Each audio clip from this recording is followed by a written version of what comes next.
چې زمونږ به د معاشره کې څه خلک داسې دي چې هغوی د غلا بجلی استعمالوي، کونډې واچوي، د هغې نه چې کومه د غلا بجلی ولګوي نو په هغې باندې به لکه د یخنۍ په موسم کې هیټر لګوي، بیا په هغې باندې پخلی کېږي، په هغې باندې اوبه ګرمولې کېږي.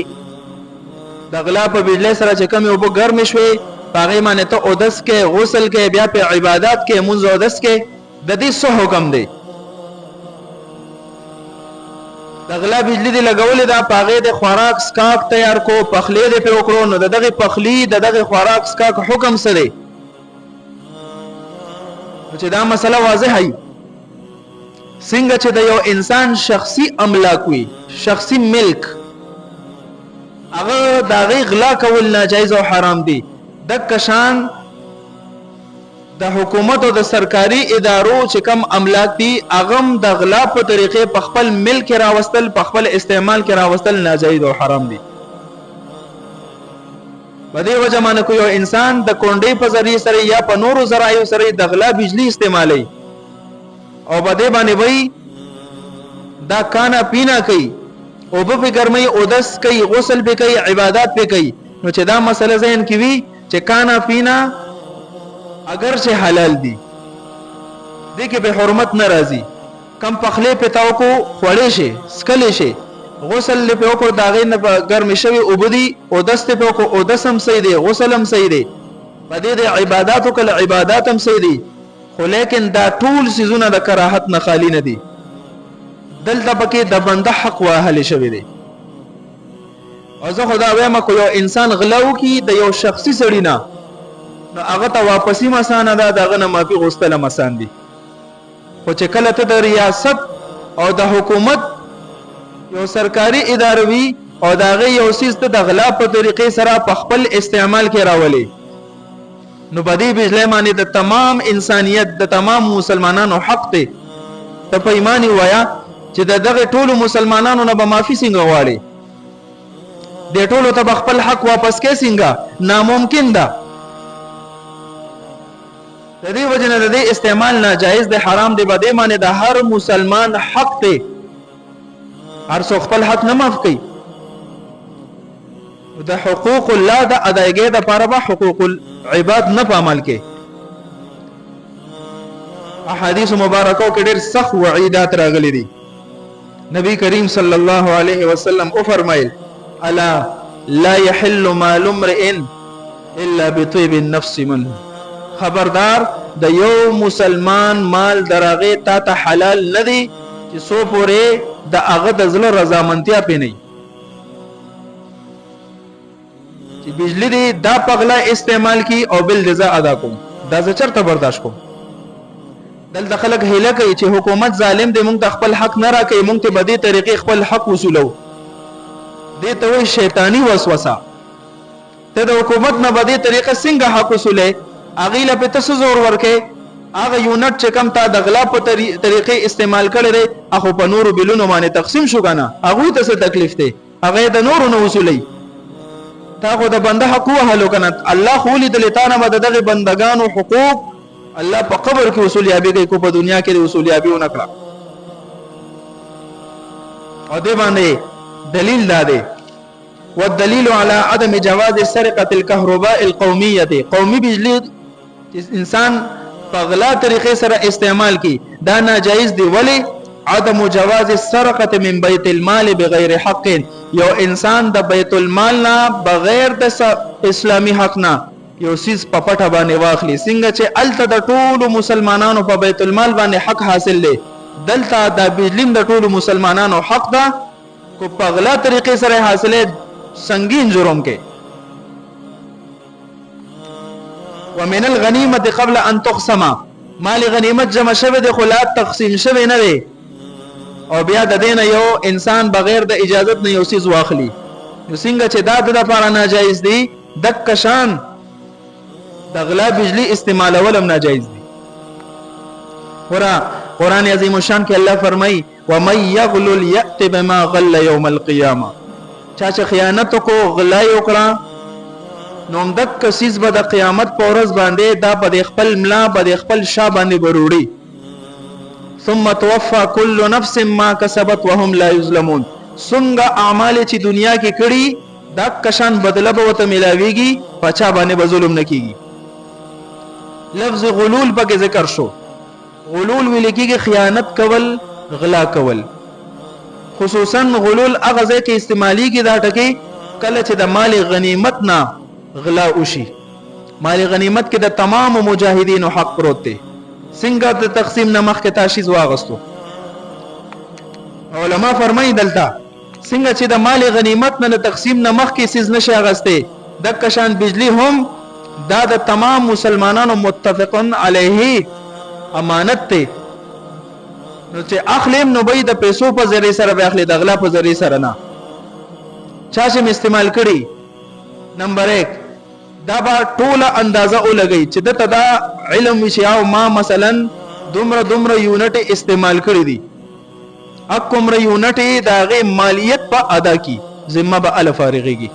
یو دویم دا کو ته پته نه پمیاشتو باندې دا غلطي کړې دي او د غلا بجلی استعمال کړي دا عادت پته نشته چې څومره یونټ به ما استعمال کړي، نو بیا به دا اندازه ولګي د غالب ګمان مطابق چې او ما خو یو میاش استعمال کړي دي اندازتن.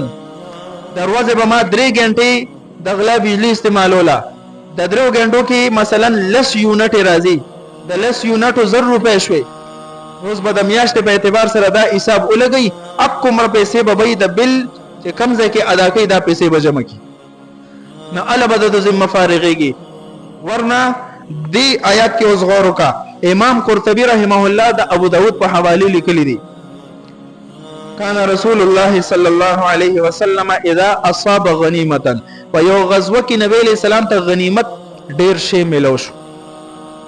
امر بلال رضی الله عنه ته حکم وکړو فینادی فی الناس، خلکو کې اعلان وکا فیجیئون بغنائمهم، چې چا سره هم د غنیمت حصہ ټولې دلته جمع کې چې په مجاهدینو کې تقسیم کو. ټول صحابه کرام خپل مال جمع کړ د غنیمت، نبی علیہ السلام تقسیم او فرمایلو. دا غین پس فجاء رجل یوما بعد النداء، پدک ورځ باندې یو بل کسرالو او هغه سره پلاس کې بزمام من الشعر، وړای و وسره معمولی غونته د وختونه جوړه وړای و وسره. هغه نبی علیہ السلام ته پیش کړه چې دا الله رسوله هذا كان فيما اصبناه من الغنيمه، د غنیمت د مال لما دا وړای اغسته وا او بس اوس پیمانه مدا واپس کیږي مال غنیمت ته. نبی علیہ السلام فرمایل اسمعت بلالا ينادي ثلاثا، بلال چې درې پیرا اعلان وکړو چې د غنیمت مال ټول جمع کې، تا دا غواز نو اوریدلی؟ قال نعم جی اوریدلی مې. بیا دې ولې رونړه؟ فاعتذر الیه، عذر پیش کو جی غلطی را نشوي دا واپس کې مال غنیمت ته. نبی علیہ السلام فرمای کلا هرگز دا زړه نشم قبلولی، فتجیء به یوم القیامه، دک وړې به د قیامت په ورځ پیش کې ځان سره بروړې، هر یو حقدار ته بد دینه ته حق رسې. یو وړې څه شي د څه حیثیت لري، خو په دغه وړې کې د تمام مجاهدینو حقو بغیر د اجازت نه د غلا په طریقې سره یو سړی اوچت کړو. نبی علیہ السلام څه فرمایي؟ د قیامت په ورځ به پیش کې. زمون معاشره ولی تباہ برباد ده، اول ز بیا بل د بل مسلمان حق خو په جوش خروش سره وو، بالکل حلال غنو ګنایم نه غنو چې شپشي کونډه بواشو بجلی وزن ته ولګو. ته د الله نه یریږي؟ امام قرطبی فرمای یاتی به حاملا علی ظهره ورقبته، کم سیس دې په دنیا کې پټ کړي دي د چانه پغلا، دک کسیز به د قیامت په ورځ به خپل سټ او به خپل ملا به را بار کړي او روړې به محشر میدان ته بار روان یې معذبا بحمله وثقله، کم سیس دې پټ کړي دغه د بوج او د ثقل لوجنما تا ته عذاب درکول شي.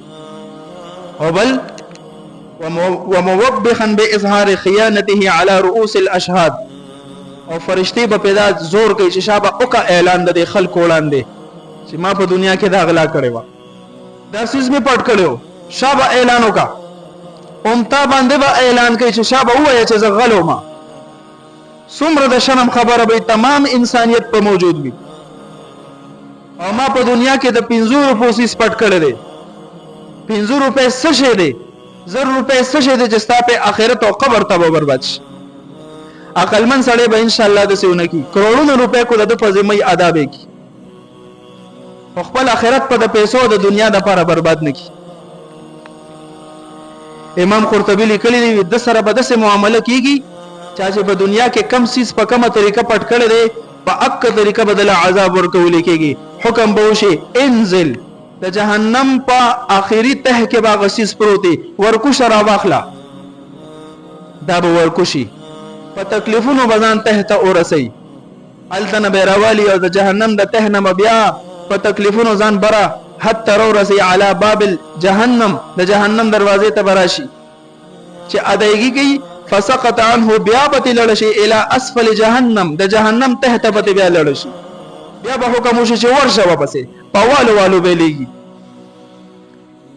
نو مسلسل به د سره دا معامله کیږي اب کله پوری اداغه علم الله ته نو به حکم داده کو دا رنګ چا کړي توبه دی مباسي بل دې ادا کې چې ذمہ فارغ شي یو دویمه هم مسله دا که یو انسان دی خپل گریوان کې سوچو کې خامخا په وسپن کې د څه شوی اور کوټیوالی به د چانه 100 روپے پټی کړي 100 روپے به پټی کړي ته پردي پټی نه به ورور ساګ پټ کړي ګوپی به پټ کړي وي سنا سغلا به د کړي وي په خپل ژوندۍ کې دا ذهن نو باسه چې دا بس ما غلا کړی دا بس لہذا ادایګی نشته بس خبره یې راشوي دا بدن الله وصول کوي نو کو هغه مالک موجود وي کو هغه مالک نه داغه ورثه موجود وي دک پیسې دک سیز یا دا هغه سیز قیمت دا به حواله کې معافي بغواړي توبه استغفار بکې الوبه د ذمہ فارغيږي اوس کو یو سړی وای چې ما خو مثلا 100 روپے د یو چانه پټ کړی وي مالک هم نشتا ورثام نشتا اس پته مته نشتا سو کما فتاوا بن نوری والا چې کما فتاوا دا غي لیکلي دي چې تبا اندازو لګي چې مثلا ما دا 100 روپو سیس پټ کړی دی او تا ته یقینم د 100 روپو ښکاری نو اقم را پیسې به د اغم اصل مالک د طرف نه چاند معنی چې زکات کیږي هغه ته ور صدقه کی او نیت په پکې داوږي چې الله اصل مالک ته د اجر ورسه ته به برید نه تاوي چې ما صدقه وکا دا اصل مالک طرف نه به صدقه کی نو الله رب العزت په دې په برکت سره ستا ذمہ آزاد کی ورنه غوړي خبر کې دا قسم مذهبونه دي نو کو څوک برداشت کول شي کوي دی بیا مونږ خو نشو برداشت کوله په حیثیت مسلمان درته زما ما نه په بچپن کې د یو غلطي شوی و بیا چې مې دا احادیث اوریدل زلاله مغه کسلا او ورته مې ویل جی خفنه شه معذرت سره بچپن کې ما د تانه دومره پیسې پټې کړې قسم په خدای په دې منبر ناسم کو دروغ و منافق به ما زړه مې یریدو اما سينار اوس مې بي عزت کې چې ماشاءالله ته مولوی صاحب او دا چل دې کړو خو هغه وخت کې مولوی صاحب هم نوم کنه د مدرسې طالب علم ما صفا مې ورته وجي دومره پیسې مې پټې کړې او اضافه مې موزره خدا د الله د رضا لپاره ما معاف کړه پیسې والا هغه ځان ته دون را نږدې کما او راته ول قاری صاحب تاسو سره د 1000 روپو فکر د ما خودم رغلاګانی کړی چې صحت نشته ما سره د فکر پیدا اوس سموونی په دوان الله سره سلام کوي نور مې عزت زیات شو مطلب دا دی چې په معافی سره د سړي عزت نه کمیږي نور هم زیات شي چې وسته کېږي په ژوندۍ کې کو د چا نه دم ساغستی پردې حق رمضان هم را روان دی ورې د دې پردې حق په وجه د سړي مغفرت پاتې شي نو ادا کې ټایم ولا وټا کې دومره پیسې به لګي ادا کوم ان شاء الله العزيز تکل اعظم کې الله به توفیق هم درکړي